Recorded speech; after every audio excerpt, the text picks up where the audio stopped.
Hey guys, it's me again, Tantacles. I am here bringing you a tier list for Chrono Trigger, one of my favorite games of all time.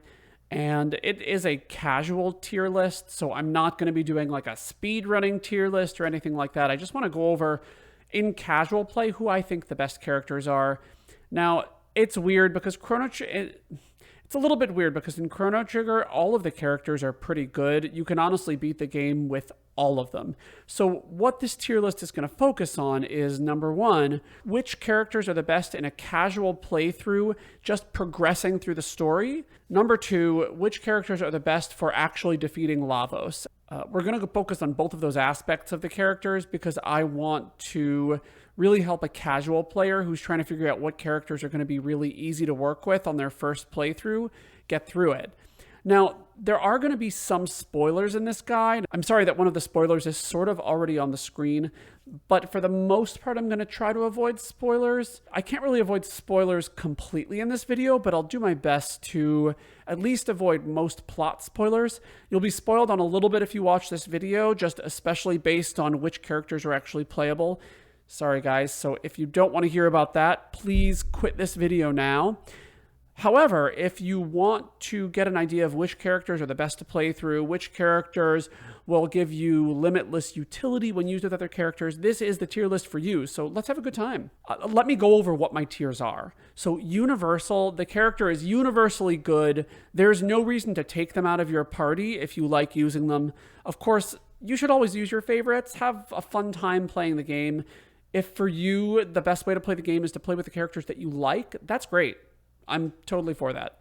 But these characters in the universal category are universally good and can work with just about any team with no problems. The generally good characters, they are, of course, generally good.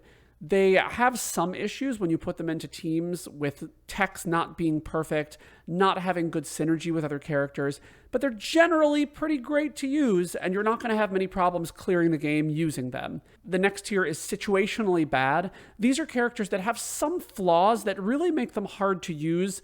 Generally, these are characters that are going to have problems fighting the final boss. So any character is fine to go through the game with, but the final boss can be a little bit difficult if you have certain parties and they're not geared up exactly right. This whole list assumes that you're not min-maxing, not necessarily getting all of the gear in the game. There are some characters that will do well no matter what equipment you put on them at the end of the game, and there are some that really need some special things to be good, and that's what this category is for. Those characters that need some special equipment to really have good utility, or that just have problems with team building in certain situations. The final category is often suboptimal. Now, what that category means is essentially there are many teams where this character is redundant, where this character just doesn't really work very well, or where this character just doesn't offer anything special and somebody else can do the job better. They also may be a character that dies really easily to certain attacks, so you have to watch out when you're playing as them. The first character on this list is Crono. Crono, protagonist of the game. So there are only two categories that I can really put Crono into. I'm not going to talk about why for plot reasons, but there is a point where you don't have to use Crono in your party. I'm going to ignore the parts where you have to have Crono in your party, but he is very good in those instances too. So I'm going to put him in either... I'm torn between putting him in the universal or generally good category. I'm going to put him in universal. Here's why. He has a couple of really great things going for him. Number one, his Luminaire, which is a very strong multi-target spell, which can make your game a lot easier, especially in the end game against the final boss. And in addition, he has a triple tech with every single character in the game, and some of those triple techs are really useful. So with Marl and Robo, he gets Lifeline. Lifeline will bring all of your characters back to life without any kind of effort involved. You cast it, you set it, you forget it. Lifeline brings everyone back to life. I actually love that tech. It's really helpful. It's especially helpful in some lower level games. If you're going to play a low level game, Lifeline will save you if the final boss uses an attack that wipes everybody. I believe unless you use the Green Dream item, that's the only way to get the auto life status on everybody. Crono is also a very strong magical and physical attacker and has great speed. Speed is one of the most important elements in this game. If you have speed, you attack faster, you have more time to heal people. And then speaking of healing, he also gets the life spell, which is very useful if somebody dies.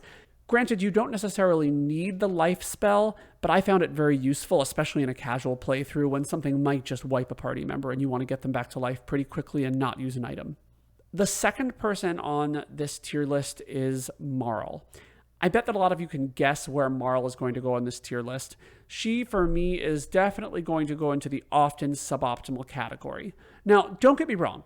Marl actually has a lot going for her, especially in the early game. So in Magus's castle, one of my favorite things you can do is use Marl and Frog, and they have a technique called Ice Water that will hit all of the enemies and usually kill all or almost all of them pretty quickly. And you only need ice and water for it, so you don't actually need any special text to make that work.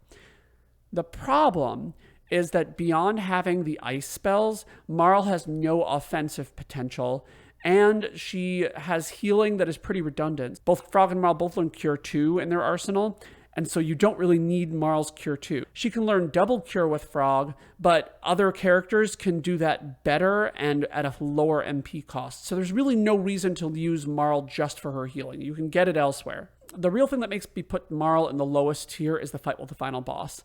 Marl, unless you outfit her very specifically, is immediately wiped by the physical attack of the final boss, which makes it very slow to fight with her sometimes because someone has to revive her, and in that time, she can actually be a liability because if that person gets killed and Marl is not alive, then you lose the battle. And that has happened to me many times. Kind of rough. Lucca is a little bit more of an interesting case than Marl. So Lucca has great offensive potential. She has Flare, she has Fire 2, she has Fire, she has Flame Toss that you can use for Fire Whirl at the beginning of the game. So lots of great offensive potential. Now, Lucca has some problems with taking physical damage, similar to Marl. She dies instantly to the final boss's physical attack. That makes her a little bit difficult to use there. Obviously, if you gear her correctly, it's fine. But again, assuming you're not min-maxing, that still is a big limitation. It can really slow down the battle. It can make it a lot harder. Other con for her, she has poor speed. So cons, low speed, low physical defense. Pros, lots of damage from Flare, essentially. So I'm going to put her in the situationally bad category, not because she's a bad character. Again, all of the characters here can be used very well in Chrono Trigger. It's just, in certain situations, she doesn't really work that well. Next character is going to be Frog. Frog has some interesting uses. First is the Mazamoon. Mazamoon makes him into a huge powerhouse, really helps out in the Magus fight, gets a lot of crit rate if you use the hero badge, and I think most people aren't going to be using the Berserker in casual play, so I'm not really going to include anything about that in my rating of him.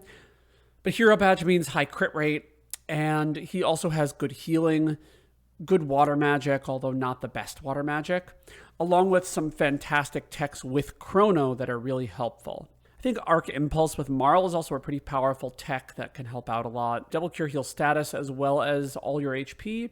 That being said, there is a pair that can do that better, and that's Frog and Ayla. So again, Slurp Kiss, really great tech, and at higher magic levels can just heal everybody. So I'm going to put Frog in the generally good tier. The big thing for him that really holds him back is his speed. His speed is sort of marginal. He can take those physical hits from Lavos, but because he doesn't have high speed, he really has trouble doing as much damage as you hope given his great attack stat and the Mazamoon. I think that's all for Frog. Yeah. Robo.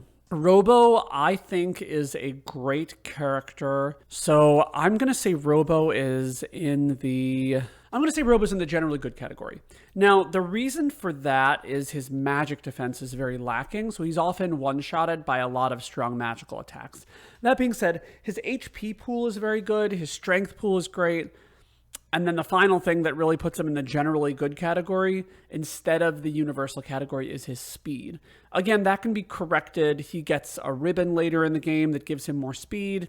You can give him speed tabs, but assuming you're not min-maxing, assuming you're just sort of using the characters as they are and not going crazy trying to correct all of their faults, he's in the generally good category for me.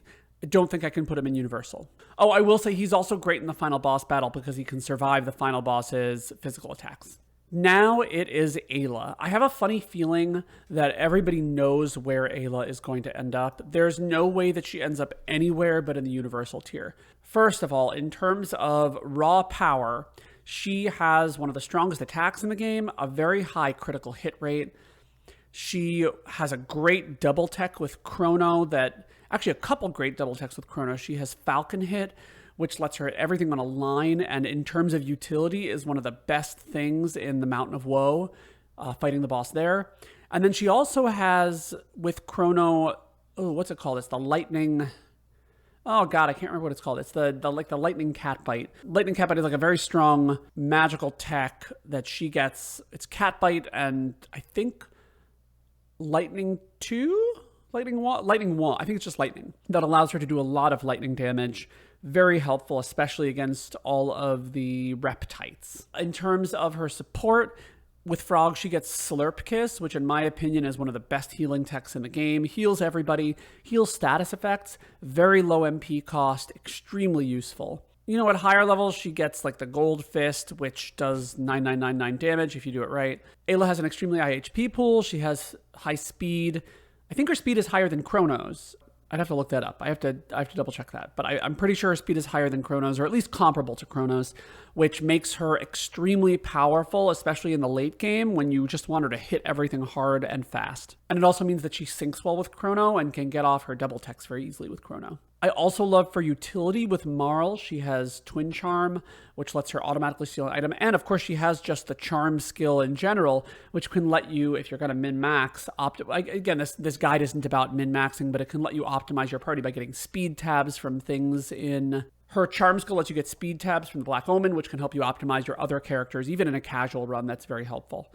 Our final character on our tier list is Magus. Magus is kind of hard for me to tier. So in a speedrunning tier, Magus would have a really obvious placement. Magus would be at the top because of the Doom Scythe. It's called the Doom Scythe, right? I don't remember. Because of the Doom Scythe, he's at the top. He can just wombo combo all enemies, especially if you put the Berserker on him and kill everybody. But in a casual run, Magus can be kind of hard to use. He doesn't have double techs. He has every element, which is really nice. And he also has Dark Matter. I don't know how useful Dark Matter really is. I'm going to put him in the generally good category. I genuinely think, and I'm going to put him above... I should reorder this. So I'm going to put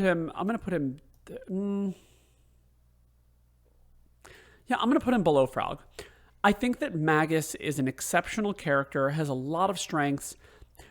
Here's the problem in the end game when you're playing casually. He has no support potential, so he can dish out a lot of damage, but he has a lot of trouble working with others.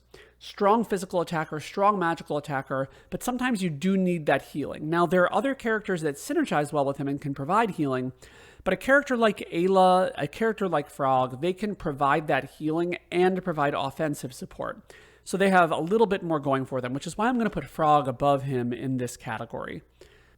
I do think that that is my tier list for now, though. Just a reminder, this tier list is my opinion playing this game casually. It is not an indictment of any of these characters. They are all good. They can all be used on the final boss. They can all be used to get through the game very soundly. You don't need to really choose a synergistic party in Chrono Trigger. It's a great game, and that's one of the reasons. I just think that this is the list of truly optimal characters. Again, I'm Tantacles. This has been your Chrono Trigger casual character playthrough tier list, and I hope you enjoyed it. If you did, please hit that like and subscribe button, and come back for more content. I'm going to be posting a lot more tier lists, a lot of streaming stuff. I play a lot of Genshin Impact as well, so I'll be posting a lot of content related to that, and I'll eventually be posting some reviews of my favorite games.